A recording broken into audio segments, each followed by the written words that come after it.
Assalamualaikum warahmatullahi wabarakatuh. Bismillahirrahmanirrahim. Perkenalkan, saya Nafila Endul Aswilda dengan NIM 2141010021 dari kelas Matematika 3. Di sini saya akan menjelaskan ringkasan tentang pembahasan fikih sebagai tugas UAS mata kuliah fikih. Pada bab yang pertama yaitu ada sejarah fikih di zaman Rasulullah hingga sekarang. Yang pertama, fikih pada zaman Nabi Muhammad SAW. Pada masa ini, fikih mulai tumbuh dan membentuk dirinya menjelma ke alam perwujudan, dan sumbernya yaitu Al-Quran. Fikih pada masa ini terbagi menjadi dua periode, yaitu periode Mekah dan periode Madinah.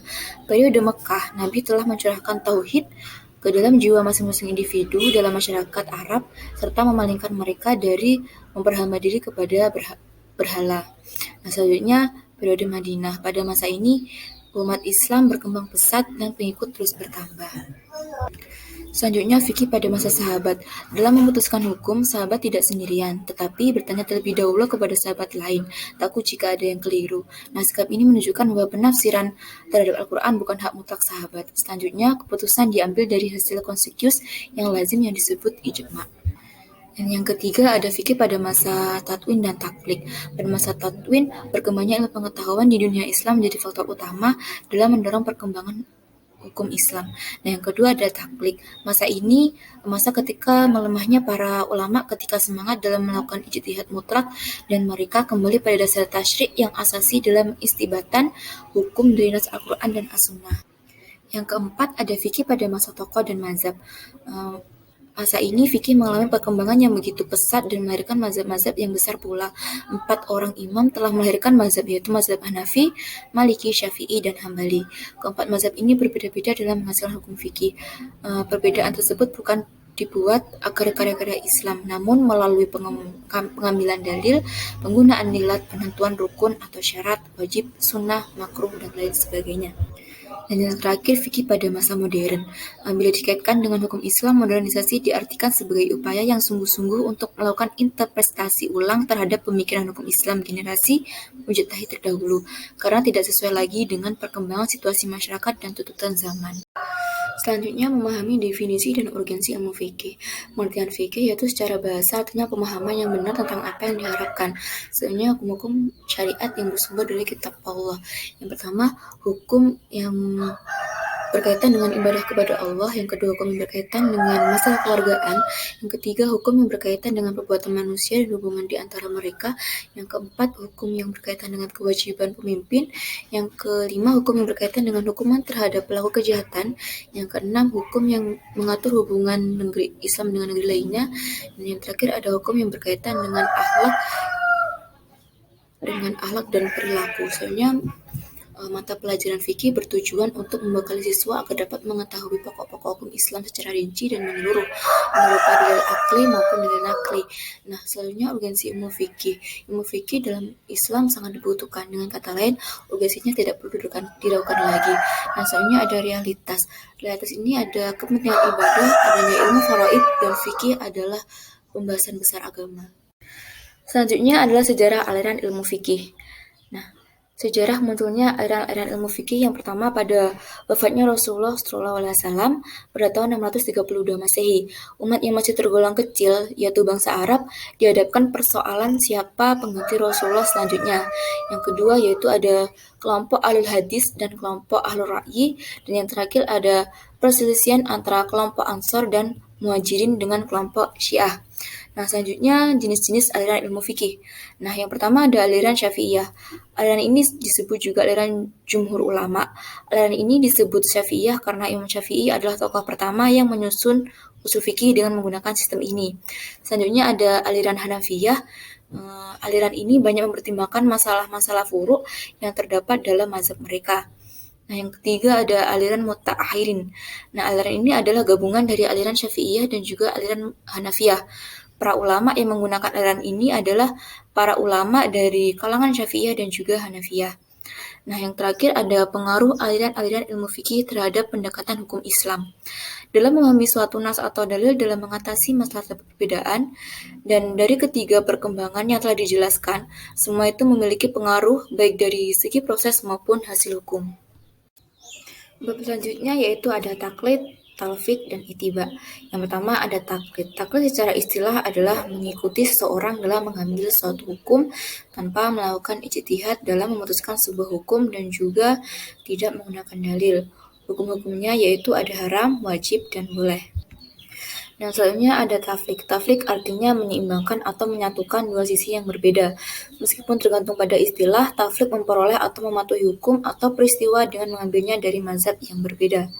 Dan yang terakhir ada itiba. Dan kata itiba ini artinya menuruti atau mengikuti, dan orangnya disebut dengan mutabi atau orang yang mengikuti. Dasar hukumnya yaitu seperti yang diberitakan oleh Allah Subhanahu wa taala dalam surat An-Nahl ayat 3. Dan untuk bab selanjutnya ada sumber-sumber hukum Islam. Yang pertama ada sumber-sumber hukum Islam mutafak atau yang disepakati. Di sini ada hukum Islam, yaitu ada Al-Quran, hadis, ijma, dan qiyas. Dan selanjutnya yaitu sumber-sumber hukum Islam mukhtalaf atau yang tidak disepakati.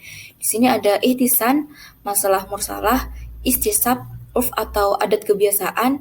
Yang kelima syar'u man qoblana, yang keenam mazhab sahabi, dan yang terakhir ada stat al-zari'ah. Pada bab yang keenam yaitu ada pengertian dan sejarah mazhab fikih. Nah, pengertian mazhab adalah jalan pikiran atau metode yang ditempuh oleh seseorang imam mujtahid dalam menetapkan hukum atau peristiwa berdasarkan Al-Quran dan hadis. Di sini ada 4 mazhab yaitu sejarah Imam Hanafi. Pemikiran Imam Hanafi yang mengarah ke pemikiran rasional, beliau mengandalkan qiyas dalam menentukan hukumnya. Mazhab Hanafi menjadi pengaruh bagi sebagian besar warga Mesir karena Imam Hanafi sepenuhnya memegang kekuasaan atas kehakiman setelah berpindahnya kekuasaan Mesir ke tangan Turki. Selanjutnya mazhab Maliki. Mazhab Maliki ini sangat mahir dalam bidang fikih dan telah menyebarkan ke seluruh dunia dan ketenarannya menjadi terkenal di sebagai belahan bumi. Banyak orang yang datang kepadanya dan mereka mengindahkan nasihatnya. Yang ketiga ada mazhab Syafi'i. Mazhab ini benar-benar konsisten dan tidak keluar sama sekali dari garis besar ajaran Al-Quran, sunnah Rasulullah, ijma ulama, dan qiyas atau lagi. Tersebarnya mazhab ini diawali dari Mesir. Selanjutnya mazhab Hambali. Pada abad ke-11 sampai sekarang ini tidak terlalu banyak yang pengikut mazhab Hambali karena setelah dikembangkan oleh dua tokoh terakhir yaitu Syekh al-Islam Taqiyuddin bin Taimiyah dan Ibnu al-Qayyim al-Jauziyah. Mazhab Hambali menjadi aktif terutama setelah dikembangkan oleh Muhammad bin Abdul Wahhab menjadi sekolah Najd dan sekarang menjadi sekolah resmi pemerintah Saudi.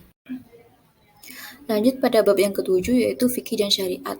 Pengertian fikih adalah paham atau pengertian, sedangkan pengertian syariat adalah jalan yang lurus yang diikuti oleh setiap umat muslim. Hubungan fikih dan syariat itu sangat erat dan tidak dapat dipisahkan. Syariah merupakan sumber atau landasan fikih, sedangkan fikih merupakan pemahaman terhadap syariah. Selanjutnya perbedaan fikih dan syariat.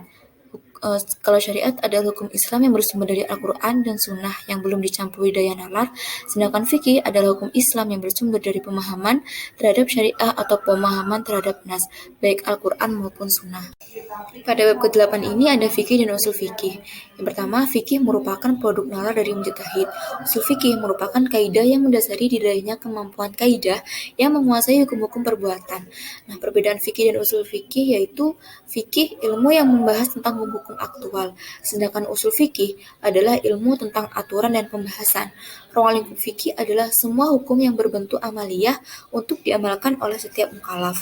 Sedangkan ruang lingkup usul fikih yaitu terdapat beberapa bidang dalam hukum-hukum syara. Pertama, sumber dan dalil hukum di dalam permasalahannya. Yang kedua, memanfaatkan sumber dan dalil hukum tersebut. Dan yang terakhir, metode atau cara penggalian hukum dari sumber dan lainnya. Yang terakhir adalah riba dan contohnya pada zaman sekarang. Nah, pengertian riba itu adalah pemaksaan suatu tambahan atas debitur yang melarat. Nah, yang seharusnya ditolong bukan dieksploitasi dan memaksa hasil usaha agar selalu positif. Nah, selanjutnya ada hukum riba. Hukum riba di sini haram dan juga kita akan mendapatkan dosa besar karena apa?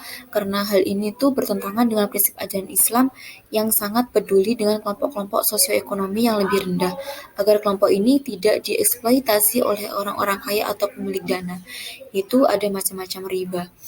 Nah, yang pertama ada riba ad-duyun yang meliputi riba qard dan riba jailiyah. Yang kedua ada riba buyu yang meliputi riba fadli, riba yad, dan riba nasi'ah.